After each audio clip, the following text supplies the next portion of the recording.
இப்ப நீங்க 4 நாள் வந்து உங்க அம்மா வீட்டுல இருக்க மாதிரி அவங்க 4 நாள் அவங்க அம்மா வீட்டுல போயிருந்தா நீங்க ஒத்துப்பீங்களா? அதிகாரமா கேக்குறானே, தப்பா சொன்னா கொன்றுவானோ. அது எங்க அண்ணன் பிரச்சனை, அவங்க பிரச்சனை சார், என் பிரச்சனை இல்ல அது. இப்படி குண்டக்க மண்டக்க பேசினா ஒரு மனுஷன் என்னதாப்பா பண்ண முடியும்ப்பா? 2 பேர்ல யாருன்னா ஒருத்தர் சொல்ல வேண்டியதானே, நீ ஏன் அப்பப்போ வந்து உட்காந்துக்கிற, உன் வீட்டு தேடி போன்னு சொல்ல வேண்டியதானே. ஒரு ஒளிவு மறைவா தான் சொல்ல முடியும், அதுக்கு நேரா சொல்ல முடியுமா? முறையா சொல்லித்தான் இருக்கீங்க. திட்டிகிட்டே தான் நம்ம ஏதாவது ஒண்ணு செய்வோம். கோவத்தை வந்து பிள்ளைங்க மேல காட்டுவோம், ஆனாலும் அதை அவங்க புரிஞ்சுக்க மாட்டாங்க. பாரு, செய்யறதையும் செஞ்சு விட்டு குடிக்கிறத பாரு, திருவிழாவில காணாம போன புள்ள மாதிரி. இதை விட என்ன உங்களுக்கு இண்டிகேஷன் வேணும்? நான் அதெல்லாம் கண்டுக்க மாட்டேன் சார், நான் அதெல்லாம் கண்டுக்க மாட்டேன். Very good, good character. எனக்குமே என்ன பண்றதுன்னு தெரியல.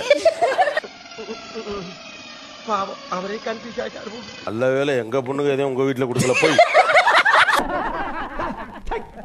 என்ன சிரிப்பு ராஸ்கல், என்ன சின்ன பிள்ளைத்தனமா இருக்கு.